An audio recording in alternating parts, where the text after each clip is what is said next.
Welcome, ladies and gentlemen, to the newest edition of the Nicky Vale YouTube podcast. I am your host, as always. Excuse me, I just had a soda. The future 6-time TRW heavyweight champion, future 3-time TRW tag team champion. Sorry, soda again. The future 2-time EBSC MMA 170-pound catchweight champion. The drummer for Death Sings Melody, Slipnoose, and solo artist, the author, the actor, the overall most entertaining man on the planet Earth. I am Nicky Vale. Today we're going to talk about Eddie Guerrero. His anniversary of his death was just recently. A lot of people are, of course, missing Eddie. And then we're going to talk about some Five Nights at Freddy 2. That the demo was recently released for certain YouTubers, and I got to see certain YouTubers like Markiplier, Eric Van Wilderman, Lord Minion 777 get to play Five Nights at Freddy's 2 and even complete the demo and the real version of it. So I'm going to give you my thoughts on that and really the story behind Five Nights at Freddy's 2. But I'd also like to bring up right now that there is a delay once again. It's very annoying that there's all these delays in uploading the TRRW I believe it's Destruction Eye pay-per-view. So it will be uploaded ASAP. Cracked my neck right there. So you're gonna want to check that out. We only have a few events left before the written age is done, before the written age is over, and soon we begin with the actual Backyard Wrestling. Our first event, of course, will be the first Saturday of March. The video will be uploaded the second Saturday of March for you to watch and chillax to. You know, all that good stuff. And I'm in the process of writing my very first creepypasta. It's going to be a troll pasta. As hilarious and as stupid as possible for you all to enjoy and giggle at. But, yeah, so there's all that going on. And before we get started, I would also like to mention that Nicky Vale Productions and myself, Nicky Vale, finally have our own websites for you to go check out. We're not completely done with the website yet. We don't have any pictures uploaded. We don't have any of that uploaded yet. We just have text for you to read right now. Go check out nickyvaleproductions.simdiff.com and go check out nickyvalenvp.simdiff.com. That is SIMDIF.com. And for whatever reason, www. does not bring you to our website, so do not type in www. Just type in nickyvaleproductions.simdiff.com or nickyvalenvp.simdiff.com. So, let's jump right into this. So, recently, it was the anniversary of Eddie Guerrero's death. He had a heart attack in his hotel room. People believed that he was drunk because he has had a previous alcohol addiction. So, poor Eddie, when he tried to call for help, people ignored him, and he passed away in his hotel room. That was a little over 9 years ago now, because this podcast wasn't recorded during the actual anniversary of his passing. But many people still miss Eddie. Eddie is still loved. Eddie was always a great performer, multi-time champion. Had great rivalries with the likes of Rey Mysterio. Really great performer. His catchphrase, Viva la Raza, and I lie, I cheat, I steal are still very popular today. Still sticks with fans. Eddie, that's how you know Eddie was a really great performer. So, rest in peace, Eddie Guerrero. His wife, Vicky Guerrero, is very pleased with all of the tweets that were sent out, all the Facebook messages, all that stuff, remembering Eddie Guerrero in his lifetime, and you know, very unfortunate that he had to pass, but what's done is unfortunately done, and Eddie Guerrero is still missed. So, just like to say, rest in peace, Mr. Guerrero. Your legacy will live on always, and your family, Chavo, Vicky, all those other Guerreros are still missing you, still loving you, etc., etc. And now, I don't really have much to talk about because there's not really much going on in the wrestling world or mixed martial arts world. Bellator is finally coming back with great fights with the likes of King Mo, Tito Ortiz, Saturday on Spike TV. You do not want to miss this. There's going to be some great ass kicking. There's going to be some great fights. You know you do not want to miss this. Again, Tito Ortiz is in the main event. Of course you don't want to miss that. Very personal fight with, I forget who it was. I want to say Stephen Bonner. I may be completely wrong, though. But definitely a great fight. That's going to come up Saturday live on Spike TV. All your favorite fighters are going to be there. Bellator 131, and you know next week I'm going to be talking about that. You all know how much I love Bellator, so don't forget to check out Bellator 131 on Spike TV. Feel free to tweet us during the event at The Veil Podcast using the hashtag Bellator 131. We will talk about it together. Feel free to tweet my personal account at Nicky MVP. We'll talk about it, and make sure you follow at Bellator MMA because they're bringing us the event. They're bringing us the hard-hitting action. So, you know, you're definitely going to want to check it out. Alrighty, let's talk about some Five Nights at Freddy's 2. Now, there are a lot of gameplay changes to Five Nights at Freddy's 2.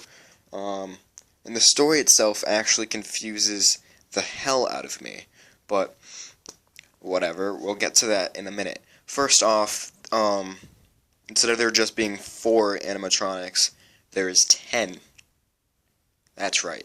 You have the old Freddy Fazbear, the old Bonnie, the old Chica, the old Foxy, and you have this guy called Balloon Boy. I'll explain Balloon Boy's point. You have the new Freddy, the new Bonnie, the new Chica. You have a new guy to kind of replace Foxy.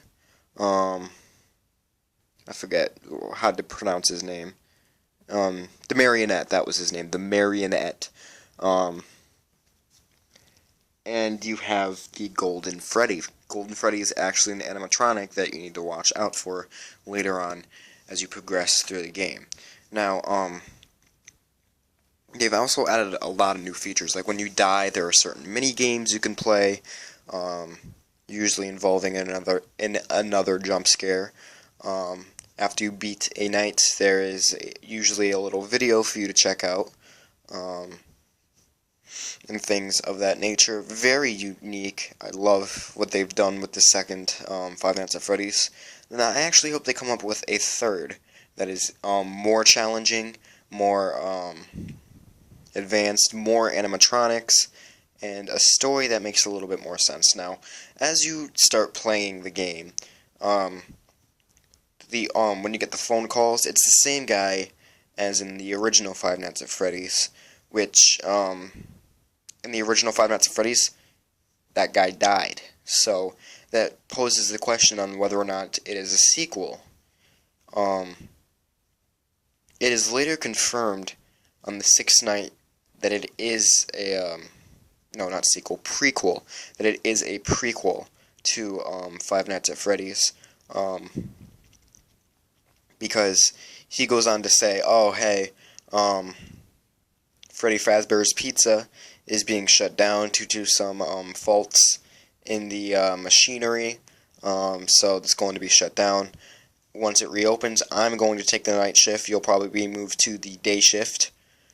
So then, once you play the first Five Nights at Freddy's, he was saying that he was wrapping up his time at the night shift. So, it's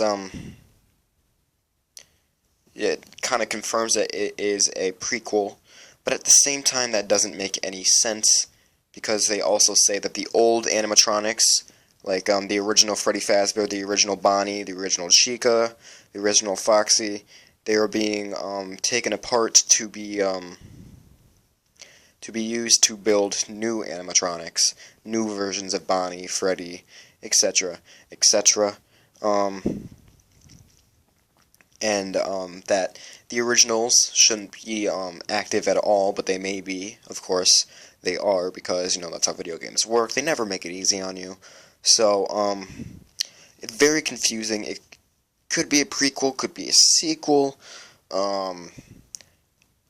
Just very confusing story-wise. I like to think that it is a sequel and not a prequel, just because it makes more sense. And I like to think that they just didn't want another voice actor for whatever reason.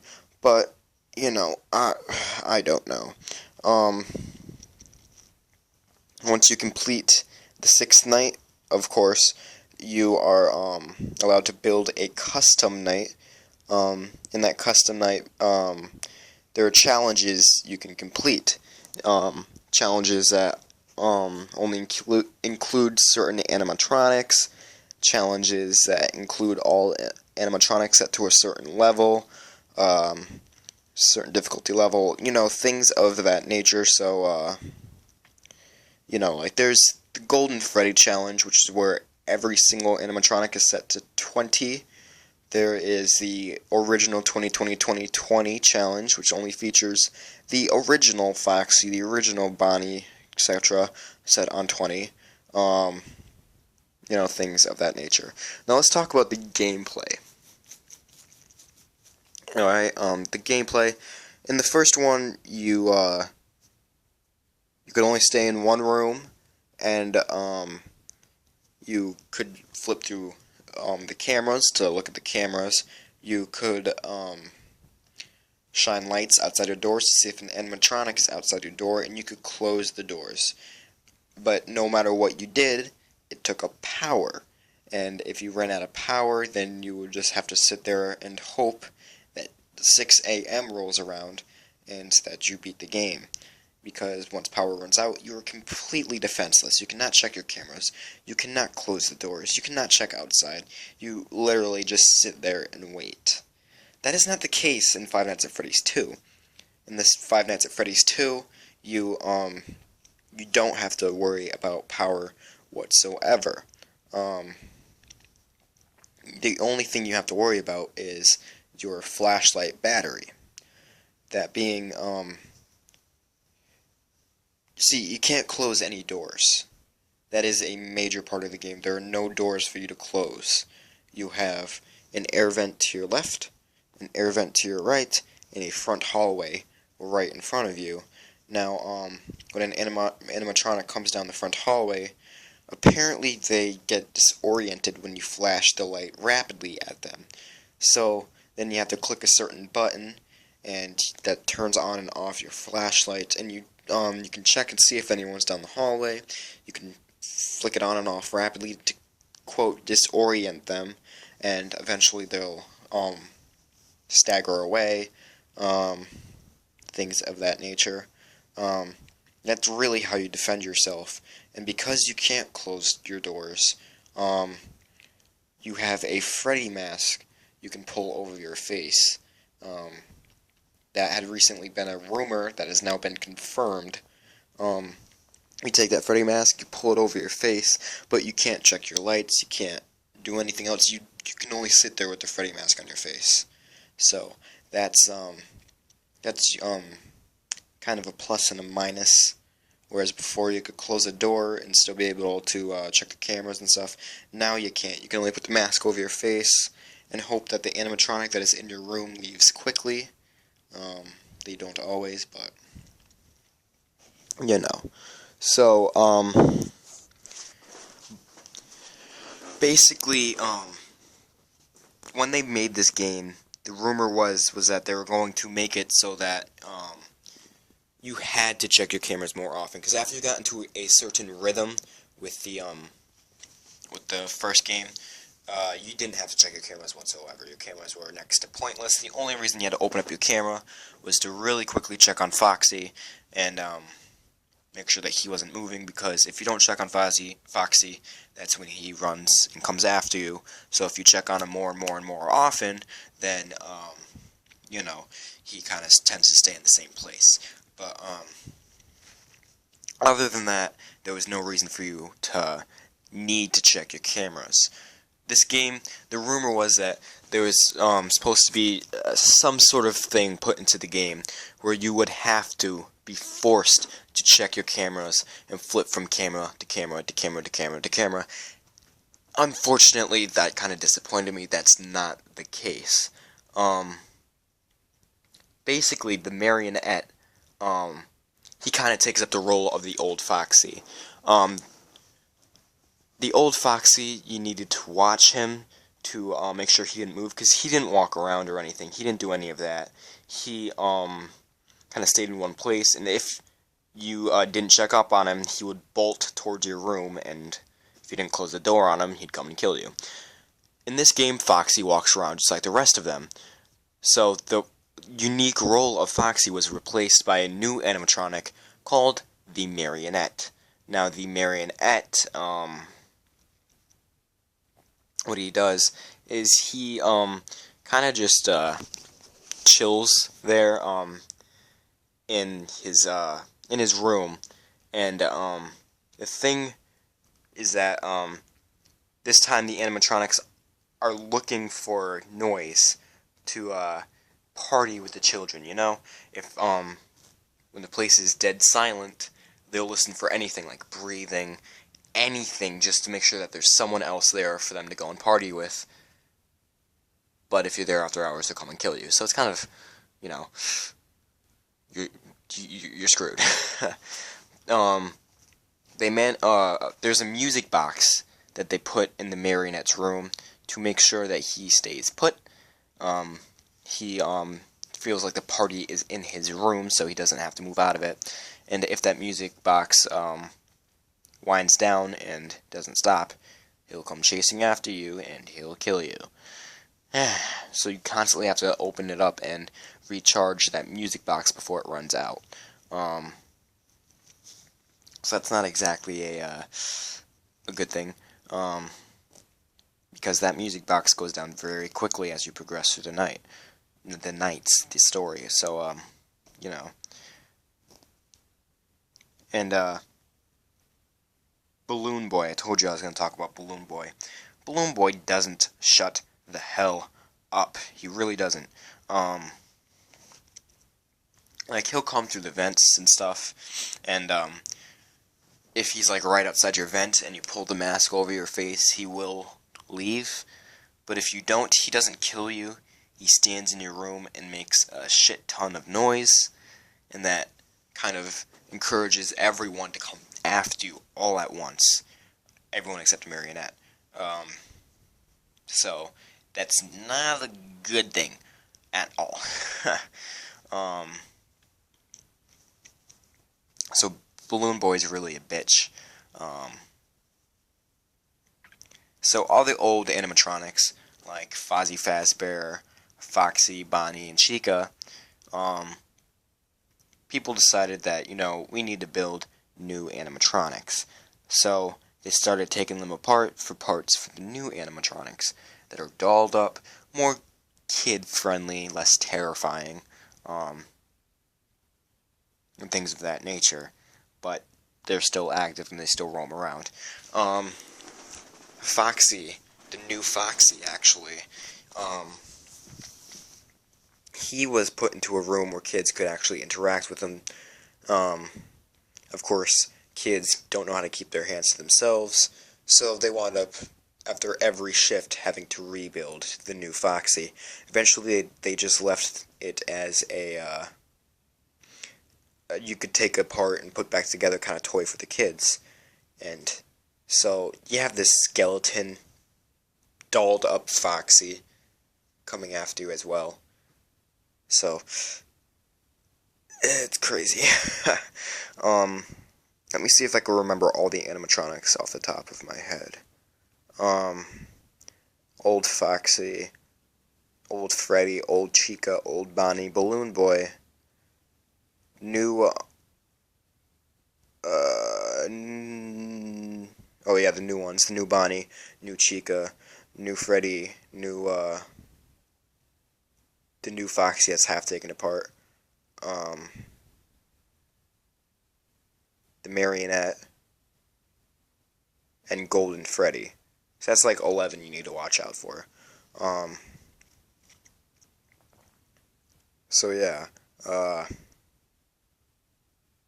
what else is there? Golden Freddy. The Golden Freddy used to be a cool little thing for you to stumble upon. I'm not exactly sure what the whole deal with that is, but like, apparently if you did something in the middle of like one of the first few nights in the original, once you put your camera down, there'd be a Golden Freddy sitting in your room, and it'd be pretty badass. They decided to turn the Golden Freddy into another animatronic you need to watch out for, in the sense that if you put your camera down and Golden Freddy is there, and you don't put your mask up within like a split second, then you die. The Golden Freddy is actually something you need to watch out for. I thought that it was pretty freaking cool, man. I mean, before people used to be so happy to see a Golden Freddy. Now if you see a Golden Freddy, you're gonna die. That's really all Golden Freddy does, but I thought that was pretty badass. So yeah. The new features like the Balloon Boy thing was pretty awesome. Having to wind up the music box was pretty awesome. I still am disappointed about how you need to, that's the only camera you need to check. I was hoping for more things to happen, but, on your cameras, when you actually go to check your cameras, you can flash a light, but, of course, if you only need to check one camera, it's kind of pointless to have to flash your lights on the camera. You only have to check that one camera to wind up the music box. So that really disappointed me. I was hoping that you would have to flip through all the cameras for some sort of reason, kind of keep you on your toes, but that's not the case. Just very, very disappointing in that sense, but the game itself is pretty fucking badass. Definitely worth downloading for whatever amount of money it is. It'll keep you on your toes. Just things of that nature. So, like I said, I like to think it's a sequel, but things also go on to suggest that it's somehow a prequel. It's very complicated. I like to think it's a sequel because the old animatronics from the first one are being taken apart for the second one, and maybe they just didn't want to hire a new voice actor for the phone calls or whatever. I don't care. It's supposed to be a sequel, but things suggest it's a prequel. It's supposed to be a sequel, so I'm sticking with that. And, yeah, definitely worth checking out if I were you. Go check out Markiplier's channel, Eric Van Wilderman, Lord Minion 777. Those guys are really doing a great job doing playthroughs, and really the game is just outstanding. I am beyond impressed. And, hell, even WWE 2K15 came out, man. I don't think I've talked about that at all, have I? I'm hearing a lot of back and forth things about 2K15, like it really is awesome, or it's really just crappy. A lot of back and forth. I know I went on YouTube to check out the full roster just to see what the ratings are and stuff, and the ratings are very weird. in the sense that the overalls are supposed to, like, you have skills that are set for your wrestlers, such as grappling, striking, and stuff, blah blah blah. And overall is basically your overall rating. You know, out of all the skills and stuff, overall is your overall rating. So the overalls are really all over the place, and it's very, very weird, and I don't like it. For example, Kane. As much as I love Kane and as much as I respect him, he should not have a higher overall than Randy, which he does. Randy's beaten him countless times, and Kane has not won a match in God knows how long. Kane should not have a higher overall rating than Randy Orton does, and that's exactly what it is. Sheamus has a higher overall than CM Punk. They have two CM Punks in the game. CM Punk with his slick back hair from 2011 to 2012, and then CM Punk with his hair all messy from 2012 to 2013 before he left. So the older CM Punk had a 92 overall, and the newer CM Punk had a 91 overall. Sheamus has higher than both of those. I don't believe Sheamus should have higher than both of those. What else was there?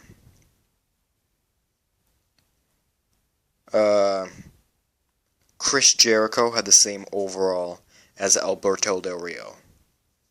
They also had two Alberto Del Rios in the game, one from 2011 to 2012, and then 2013 to present. The older one was overall 87, the newer one was overall 88.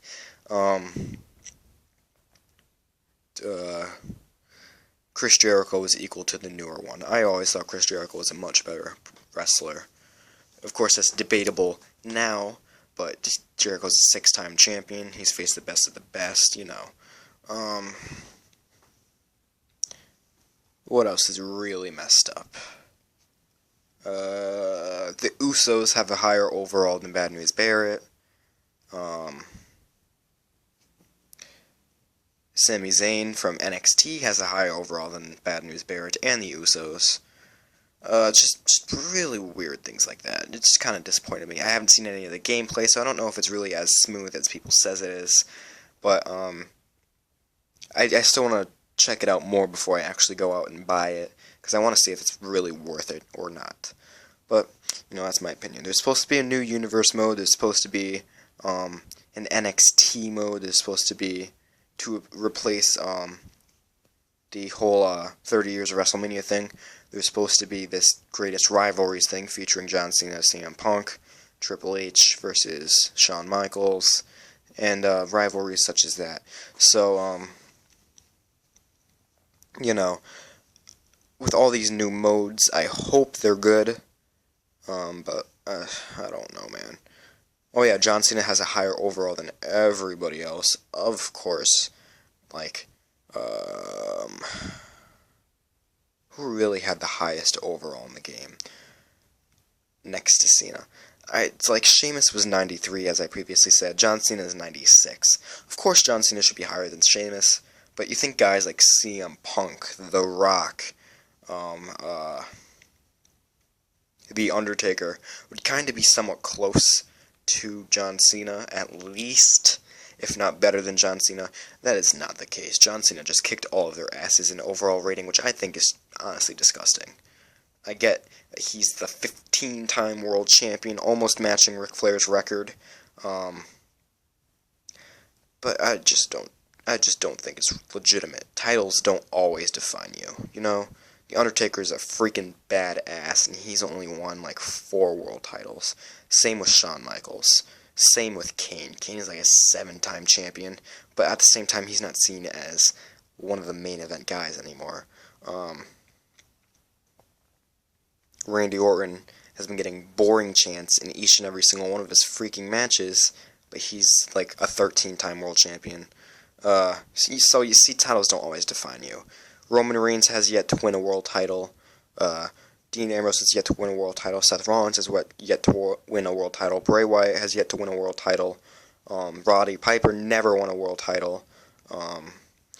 Just titles don't always define you. So, if that's what they're basing it on, the fact that John Cena almost tied Ric Flair's record for world titles in WWE, it's stupid. But whatever, I am done with my 2K15 overall rant. That was the newest edition of the Nicky YouTube podcast. I hope you enjoyed it. I encourage you to check out Five Nights at Freddy's and 2K15. So thank you for that. And oh yeah, UFC's birthday. UFC turned 21 this week. I thought that was pretty cool. UFC is now legally able to drink, so that's pretty freaking badass.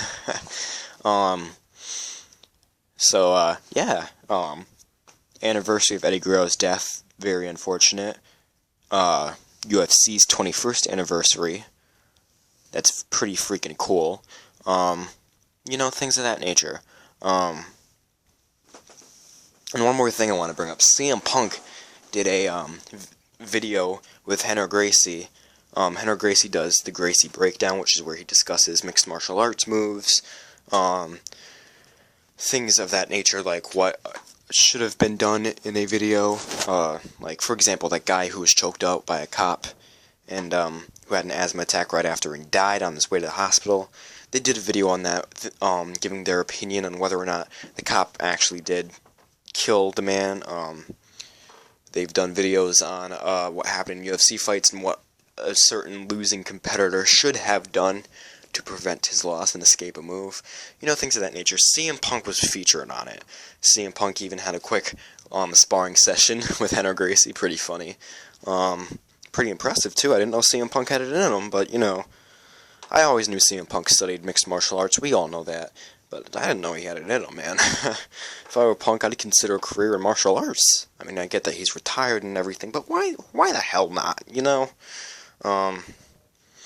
So, yeah, that's basically all I have for this podcast. Peace, love, and hugs. To steal a quote from Jericho. And I will see you all, hopefully on time, next week. Deuces!